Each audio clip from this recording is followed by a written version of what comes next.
А на колко си години, Алекс? На 3. А ти къде живееш? В Монтана. А къщи къде имаш? Какво? Къде имаш къщи ти?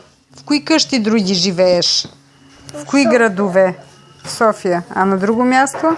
В Монтана. Да. И сега къде си? В вилата.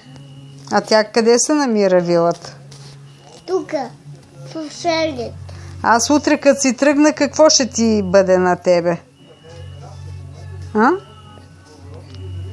Ще ти липсвам ли? Да. Ама кажи, утре ще ми Аз ще дойда с теб. и няма да ми липсваш. Няма да ти липсвам, нали? Да. Да. А мама Тани ще я вземем ли? Не. Тя тук ще си остане, нали? Да. Чудесно. Аз сам с тебе. С кой ще дойдеш ти? Сам с теб. Само с мене. Добре, миличък. А с друг не. С друг не. Добре.